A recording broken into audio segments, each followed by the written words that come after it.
Rain, rain, rain. It is a small 5-game slate already, and it might turn into 4, it might turn into 3. How are we going to navigate it? We'll talk about all that. We'll talk about builds, rankings, all that fun stuff. But before we begin, please hit that subscribe button. It really does help us out here at FSi DFS. And a big shout out to Megaror for covering the videos over the past week or so while I was on vacation. Also got sick. You can probably hear it in my voice. If I have a coughing fit, I apologize in advance.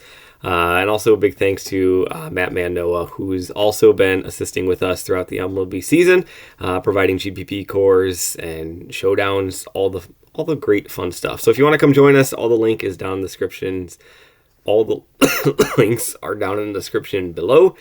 Come join. We'd love to have you. All right, so let's dive in.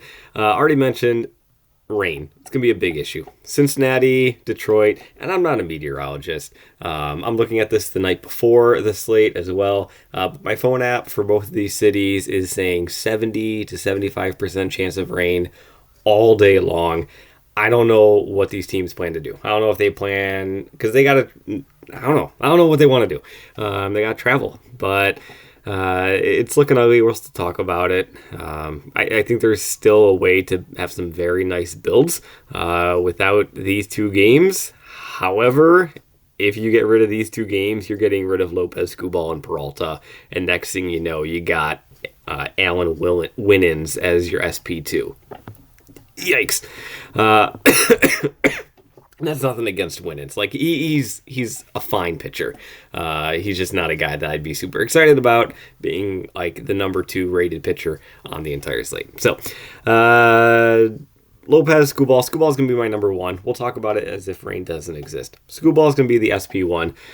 Minnesota just continues to have a super high strikeout rate. It just happens season after season.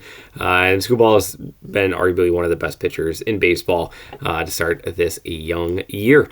Lopez, he's been fine. He had a great start in his opener. Second start didn't go as well. Couldn't really get too many strikeouts against that Cleveland team, but he's going to be in a nice matchup as well. If you want to go with Skubal and Lopez, totally possible. I mean, you can fit both these guys in and get like some top bats from Atlanta and Texas in there as well. Like, there is value on those teams.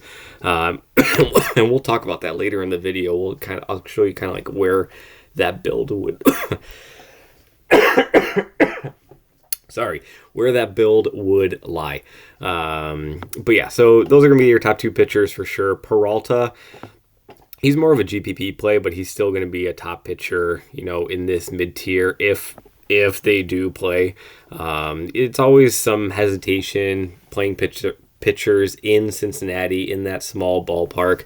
But Cincinnati, I mentioned that Minnesota strikes out a ton. Cincinnati is like the number 1 strikeout team so far throughout the course of the season. So you're going to be picking on Cincinnati with high strikeout upside pitchers a lot this season, and that's exactly what Peralta is. He's a very high strikeout pitcher, but he also does have low floor to him as well. But still, I'm going to have him ranked over Singer and Winans, and that is if rain does not exist. Singer, he's looked awesome. Like, his velocity is up. He added that new pitch in the offseason, and he's just looking great. But he's got a brutal matchup going up against Houston. These Houston bats, I know they haven't had, the record is not indicative of how well I think they have been performing throughout the course of the season. The Houston relievers have really, and the bullpen has just really let them down so far. But still, I'm not really too keen on playing pitchers against Houston, regardless of how well they are looking. But if you take rain into account and weather into account, you might be forced into playing a pitcher like Singer. Winans, kind of alluded to him a little bit before. He's fine. It's nothing against him. He's going up against the Mets, who, like, that offense really shouldn't be scaring you at all. They have a lot of bats that are struggling over the course of the season. Lindor has looked horrendous, but they also have a lot of lefties in their lineup who could, cause Winans a little bit of an issue. Lindor, Nimmo, McNeil, Beatty. Beatty's been looking very nice, and they're very affordable as well. So it's not that I don't like Winans. I think that he's a fine pitcher, and if he's going to be your SP2 in cash, totally fine with that. I just feel like we don't need to go this far down. And that is in a perfect world where rain doesn't exist, but I got a feeling one of these two games is going to be getting postponed. And we might need to go down in this salary tier. Hunter Brown for Houston facing off against Kansas City. He had a higher strikeout rate, in previous seasons. This year, it's just not coming to fruition for whatever reason. He's only had 2 starts in the regular season, but he did have a couple of appearances throughout spring training. And even during spring training, like against weaker competition, like the strikeouts have not been there for whatever reason it is. His strikeout rate is down about 5%, which is concerning. Can he rebound and get back to it? Sure, but Kansas City does have a lot of lefties that I would be a little bit nervous of. You got Pasquantino, who has admittedly struggled so far this year, but they got Melendez, who's absolutely just tearing the cover off the baseball recently. Going to outfield here. Melendez, he's been phenomenal as of late. You can see it here, 3 home runs in his past 5 games. Then you got Velasquez as well. He is a righty, but this is power.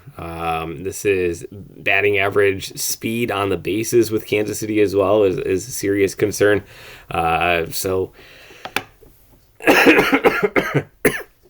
Yeah, like Brown, I think he's more of a GPP play, but you might be forced to have him in there. Everybody else, really not too much interest. I don't think it's going to be Severino. It's probably going to be Quintana. This Atlanta-New York Mets game, it's going to be the matchup that got postponed. So it's going to be Quintana against Winans. So looking towards the bats, Texas, Atlanta, those are going to be your top 2 bats. Nothing really too much to say about that, other than getting a build with them with these top 2 pitchers. It is possible, and they kind of do correlate quite well together. Starting off with Texas, I do want to go down here. Oh, where is he? Could have sworn he was Wenzel. There we go, 2,100. Wenzel for Texas with Sears on the mound, lefty pitcher. He's probably going to be put into the lineup here. Young, he went down with a fractured wrist for Texas a couple days ago. But Wenzel, he got called up. He's got power to his bat. He was hitting over 300 in the minors so far throughout his young, short minors season. But he already had 3 home runs in that first week. So he's got power to his bat.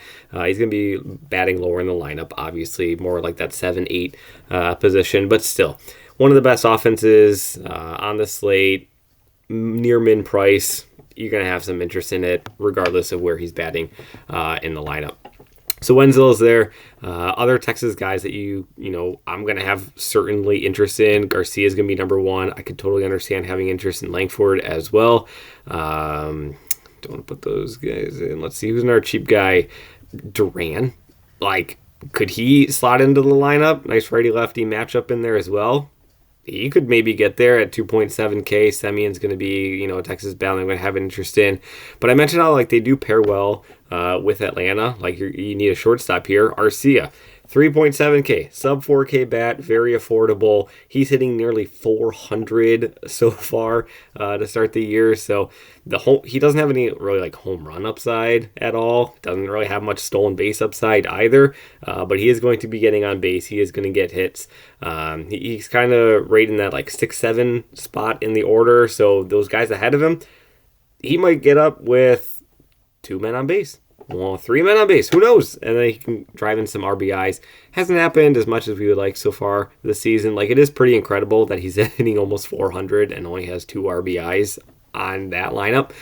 But it is what it is.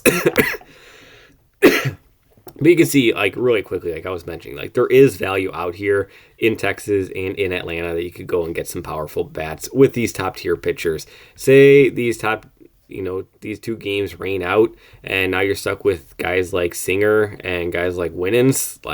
Forget Duran. Let's go throw in some even bigger bats. Let's go throw in a guy like Olsen. You're still going to have 4K remaining. Don't like Olsen and a lefty-lefty going up against Quintana, then go ahead and throw in Acuna in there, who admittedly, I don't know, hasn't looked as Acuna-like. Maybe that knee issue is bothering him a little bit more than we think. But I don't know. He's still there. He's coming around. But yeah, so salary is not going to be an issue at all on the slate. So Texas, Atlanta, love them there. GPP, Milwaukee. I really hope this game plays. Milwaukee is actually going to be my top GPP option. Small ballpark in Cincinnati. Also, we're bringing up Fangraphs here. Forgot I had this pulled up. Oh, hey, Atlanta, by the way. Well, no, because that's going up against Severino. Yeah, lefties, forget that. Ignore that. But Milwaukee, you can see it here. They're rating 288 so far on this young season against right-handed pitching. They also lead the league in stolen bases and are third in the league in home runs with 12 against right-handed pitching. So I really like their opportunity there. Martinez is a pitcher who's just going to be pounding the strike zone. So Milwaukee, if they can make contact, which they can, they have the plenty of talent and bats to do it, and then get on base, steal bases, home run. Like, they have the GPP upside that I'm hoping for, and they're in a small ballpark. Like, all the things are lining up together. I just worry it's going to get rained out, and we're going to miss out on this fun. But behind them, I'm going to be going with Kansas City. I already mentioned Brown. He's just not having the strikeout rates that he has in the past. So I'm going to go with Kansas City there, and then Houston. And honestly, like, everybody else is just going to rain out, in my opinion. Like, I don't know. I just don't have. It's kind of unfortunate how our main slate is going to probably turn into a 3-game slate. But you can see there is value down here they can go to. But hopefully this was helpful for you. I really do like Milwaukee as a GPP. If this gets rained out, I'm going to be leaning towards probably, I don't know. I guess I haven't thought too much about like how that would impact ownerships and everything. I don't know. I'll think about it. But it is late at night. I'm exhausted. I am sick, so I need to get to bed to get some rest. But I'll think about it a little bit more. If you want my thoughts, come join us in the Discord. We'd love to have you. Again, links down in the description below. Hit that subscribe button. Good luck in all of your contests, and I'll see you back on the Friday video.